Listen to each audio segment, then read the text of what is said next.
Halo teman-teman, selamat datang kembali di channel ini dengan saya Raymond. Sekarang kita mau membahas mengenai satu kesatuan yang khususnya terkait dengan NITKU. Jadi video ini lebih arahnya adalah pembahasan komprehensif dari NITKU itu sendiri. Betul, NITKU memang sederhana, yaitu NITKU itu memang hanya menggantikan untuk dari NPWP cabang, tetapi saya ingin banget ya aku pengen banget bahwa kita itu betul-betul memahami bahwa fungsi dari NITKU itu apa. Kemudian bagaimana dengan ketika kita tidak melakukan administrasi NITKU dengan baik. Oke, kita langsung aja ya. Oke, aku udah bikin, judulnya ya salah satunya yaitu mengenai identitas baru usaha Anda, memahami penggantian POP cabang untuk administrasi pajak yang lebih mudah. Oke, tulisan ini bisa dibaca di pphppn.blogspot.com yang juga merupakan website dari aku juga. Oke, sekarang kita langsung masuk aja. Kemudian kita harus lihat apa itu NITKU. Kalau kita NITKU udah tahu tentang yaitu nomor identitas tempat kegiatan usaha. Ini merupakan sebuah nomor identitas unik yang diberikan oleh DJP untuk setiap lokasi kegiatan usaha wajib pajak yang beroperasi secara terpisah dari alamat tempat tinggal atau tempat kedudukan wajib pajak itu sendiri. Definisi ini mencakup setiap tempat di mana wajib pajak menjalankan kegiatan usahanya, termasuk tempat tinggal atau tempat kedudukan wajib pajak itu sendiri. Jadi ada pertanyaan dari subscriber juga mengatakan bahwa, "Kok saya dikasih NITKU ketika saya mendaftar hanya sebagai orang pribadi?" Maka jawabannya simpel, memang secara otomatis orang-orang yang terdaftar di Kortex itu pasti ada NITKU-nya gitu. Jadi jangan khawatir untuk hal itu. Secara resmi definisi NITKU ini mulai diperkenalkan melalui PMK 136 tahun 2023. Kemudian yaitu tentang perubahan atas Peraturan Menteri Keuangan Nomor 112 PMK 03 Tahun 2022 tentang NPWP bagi WPOP, wajib pajak badan, dan wajib pajak instansi pemerintah.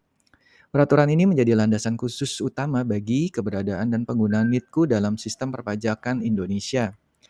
Mengenai formatnya, NITKU berbeda jauh dengan NPWP yang tadinya NPWP itu 15 atau 16 digit, sekarang telah menjadi 22 digit. Nah, sebenarnya 16 digitnya itu adalah NPWP dan 6 digit terakhirnya ini adalah identifikasi yang lebih spesifik untuk lokasi kegiatan usaha yang diciptakan langsung oleh DJP. Mengapa NPWP cabang ini diganti dengan NITKU? Dasarnya apa sih? Kenapa ini dirubah? Oke, salah satu alasan utama di balik perubahan ini adalah penyederhanaan administrasi perpajakan. Tujuannya katanya waktu dulu adalah memudahkan wajib pajak, khususnya badan usaha yang memiliki banyak cabang dalam melaksanakan kewajiban perpajakannya. Dengan adanya NITKU, proses admin pajak diharapkan menjadi lebih sederhana dan terpusat. Kan teman-teman tahu zaman dulunya NPWP cabang itu harus membuat laporan sendiri, kemudian membayar sendiri. Nah, akhirnya hal-hal ini ingin disederhanakan menjadi satu kesatuan ke dalam NPWP pusatnya saja. Inilah salah satu fungsi dari NITKU itu sendiri. Alasan yang kedua yaitu terkait dengan sentralisasi kewajiban perpajakan. Berbeda dengan NPWP cabang yang sebelumnya memiliki kewajiban perpajakan sendiri, NITKU nggak lagi memiliki kewajiban perpajakannya. Ini berarti semua kewajiban perpajakan seperti penyetoran, pembuatan bukti potong, penerbitan faktur pajak, dan pelaporan SPT kini harus menggunakan NPWP pusat. Perubahan ini diharapkan dapat mempermudah administrasi dan meringankan biaya kepatuhan bagi wajib pajak, alias sanksinya hanya dikenakan dari NPWP pusat saja. Penyederhanaan admin ini meskipun disebut sebagai penyederhanaan ya, pada dasarnya merupakan sentralisasi beban kerja saja. Bagi setiap cabang, memang ada penyederhanaan, karena tidak lagi perlu mengelola kewajiban perpajakan secara mandiri. Namun, bagi entitas bisnis secara keseluruhannya, khususnya untuk kantor pusatnya, ini berarti adanya peningkatan beban dalam hal konsolidasi data dan juga pelaporan. Sebenarnya perubahan ini tujuannya satu, yaitu dukungan terhadap kebijakan satu data Indonesia. Kalau kita sudah kenal ada yang namanya NIK, yang tadinya kan kita pakai NPWP kemudian dirubah menjadi penggunaannya menjadi NIK. Nah, ini juga sama. Tujuannya adalah satu data Indonesia sehingga nanti DJP itu mendapatkan data secara big datanya dan ini yang akan diolah gitu ya. Meskipun tidak lagi memiliki kewajiban perpajakan secara mandiri, NITKU tetap memegang peran penting sebagai identifikasi transaksi antar cabang. Nomor ini digunakan dalam pembuatan dokumen perpajakan seperti faktur, bukti potong, dan SPT untuk secara spesifik membedakan cabang mana sih yang melakukan transaksi atau aktivitas tertentu. Ini memungkinkan DJP untuk tetap memiliki visibilitas terhadap aktivitas ekonomi di setiap lokasi usaha, meskipun kewajiban pajaknya telah dilakukan secara terpusat. Jadi teman-teman, NITKU itu tidak menghapus secara total, tetapi hanya merubah tata cara kita untuk melakukan pelaporan. Betul, betul, benar-benar bahwa sekalipun pelaporan itu memang hanya dilakukan di pusat, tetapi pembentukan bukti potong baik itu 21 dan juga unifikasi dan juga pelaporannya tetap menggunakan NPWP pusat, tetapi pembentukan bukti potong itu harus disesuaikan cabang per cabangnya, yaitu dengan NITKU yang sesuai. Jika kalian punya 10 NITKU, maka berarti kan ada juga di dalam hal ini, dari 10 ini, berarti kan ada transaksi dari 10 ini. Nah, pemotongan baik itu 21 dan juga unifikasi harus dilakukan kepada masing-masing NITKU. NPWP-nya NPWP pusat, tetapi NITKU yang kita pilih harus NITKU yang sesuai dari transaksi tersebut. Oke, sebenarnya kalau kita melihat perbedaan mendasar antara NITKU dan NPWP cabang, ya kita sudah bisa melihat sendiri fungsinya yang tadi sudah dibahas, terus kemudian juga berapa digitnya, ya. Jadi untuk hal ini kita sudah bahas duluan. Terus kemudian kita akan melihat dasar peraturannya. Nah, dari dasar peraturannya ini sebenarnya panjang. Teman-teman, untuk lebih mempersingkat video ini, teman-teman bisa baca ya di websitenya aja, pphppn.blogspot.com. Aku telah telah merangkumkan seluruh peraturan yang terkait dengan NITKU ini. Nah, teman-teman bisa baca di sini semua. Nah, ini juga aku udah bikinkan untuk tabelnya sehingga teman-teman bisa melihat secara keseluruhannya sampai yang terakhirnya, yaitu PR7 PJ 2025. Kita langsung saja masuk ke fungsi dan kegunaan penting NITKU. Meskipun NITKU tidak memiliki kewajiban perpajakannya sendiri, perannya itu sangat vital dalam admin perpajakan. NITKU berfungsi sebagai penanda lokasi yang memungkinkan DCP untuk melacak dan mengelola data secara lebih granular. Berdasarkan pasal 33 PR7 PJ 2025 serta informasi tambahan dari sumber lain, NITKU digunakan untuk identifikasi lokasi tempat bekerjanya pegawai, karena yang tadi aku udah bilang bahwa bukti potong 1721 yang dulunya 1721 yaitu PPh 21 itu menggunakan NITKU itu. Jadi ketika teman-teman untuk mau membuat bukti potong itu harus dipilih berasal dari NITKU yang mana. Ya, terus kemudian pemberian akses pembuatan bukti potong PPh dan faktur pajak. Pengurus atau pegawai di kantor cabang dapat diberikan akses untuk membuat atau menandatangani bukti pemotongan PPh dan faktur pajak. NITKU berfungsi sebagai penanda lokasi atau geotagging lah ya, kalau kita tahu. Memastikan bahwa dokumen-dokumen ini secara akurat mencerminkan asal-usul transaksi meskipun kewajiban pajaknya terpusat di NPWP pusat. Nah, contoh ketika teman-teman bikin faktur pajak pun, aku sarankan bahwa pembuatan faktur pajak ini selalu arahkan ke NITKU yang memang kita sesuainya. Memang di dalam Per 11 PJ 2025 ini ada tulisan atau. Jadi contoh, teman-teman menyerahkan barang ke tempat kegiatan usahanya di A. Tetapi ternyata PTA ini dia terdaftarnya itu di B. Nah, kalau aku sarankan, teman-teman masukkan ke NITKU-nya di bagian yang A-nya ini. Teman-teman salah nggak kalau nulisnya di sini ya, di yang tempat terdaftarnya? Nggak salah. Salah ketika ada fasilitas yang digunakan, oke? Nanti aku akan bikinin sendiri video untuk alamat ini hanya singkat saja gitu ya. Nah, terus kemudian identifikasi, lokasi usaha untuk laporan peredaran usaha. Peran ini sangat penting bagi WPO PPT ya, orang pribadi pengusaha tertentu dan wajib pajak badan yang dikenakan PPh final.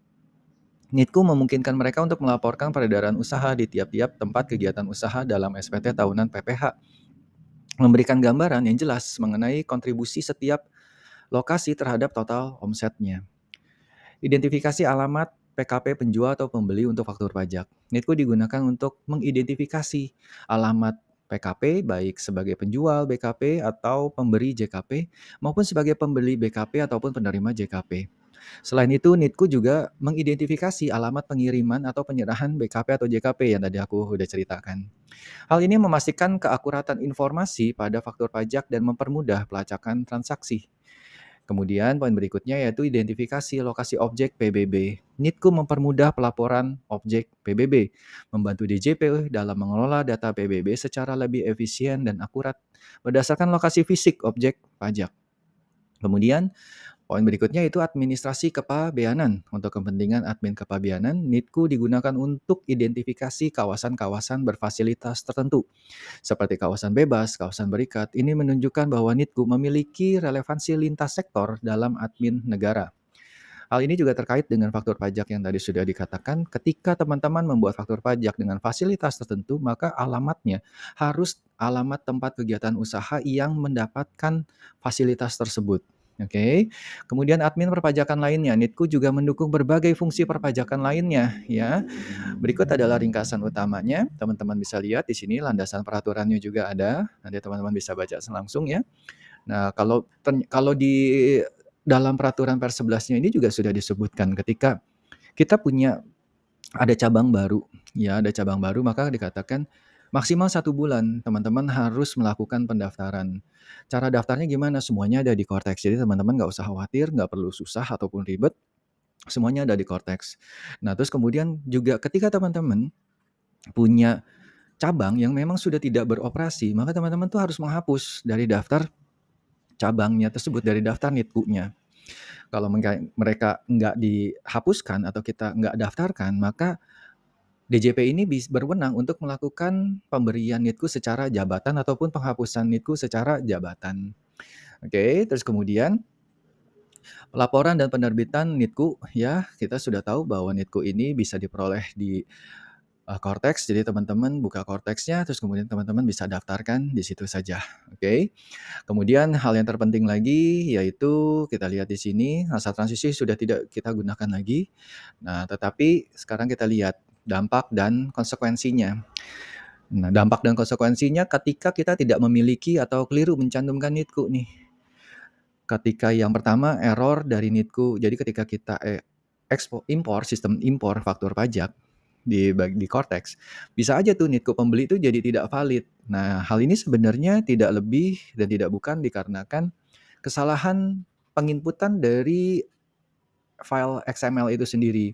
Jadi ketika teman-teman memilih selain NPWP, contoh adalah pembelinya menggunakan NIK, maka NITKU-nya harus ditulisnya 0000, nolnya 4 kali gitu ya.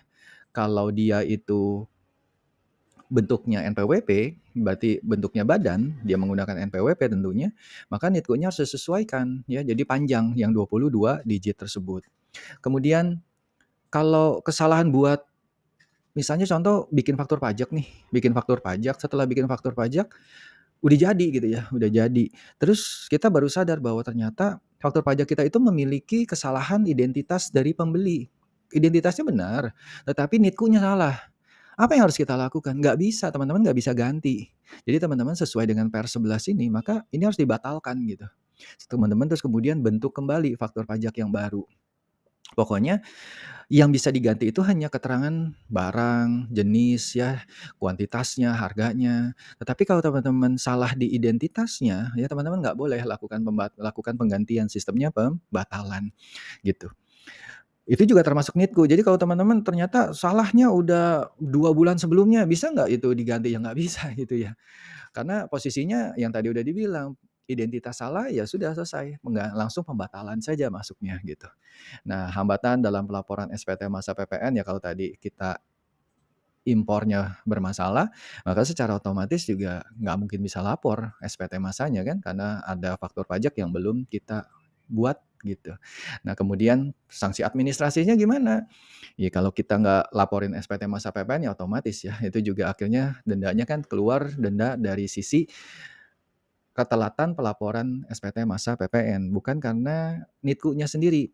Nah, kalau dikatakan bahwa sebenarnya potensi sanksi administratif atas ketidakhadiran NITKU ataupun NITKU yang salah, maka hal ini sebenarnya bisa dikatakan berasal bukan langsung dari NITKU-nya, tetapi terkait dengan SPT-SPT yang lain gitu ya, misalnya SPT masa PPN atau faktur pajak yang salah dan seterusnya.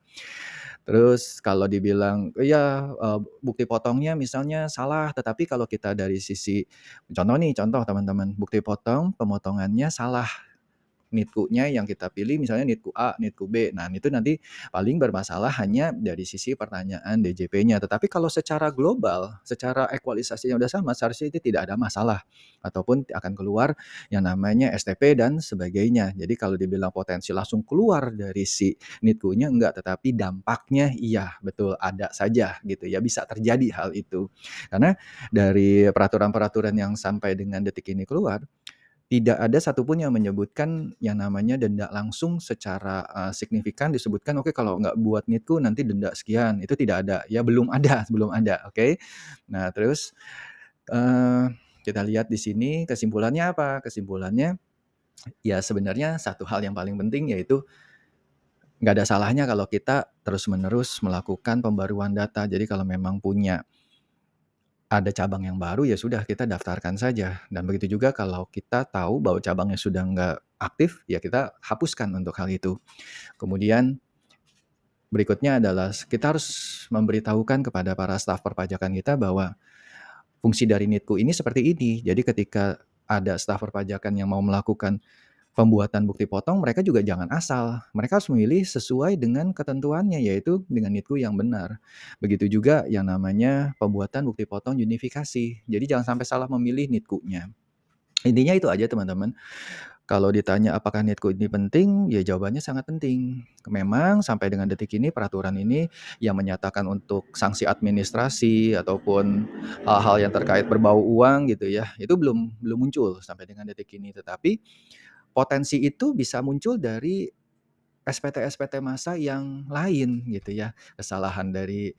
Kesalahan-kesalahan yang secara manusiawi itu bisa muncul dan itu akhirnya timbullah dari hal tersebut. Oke teman-teman, itu aja videonya. Semoga video ini bisa berguna buat kita semua. See you, bye-bye.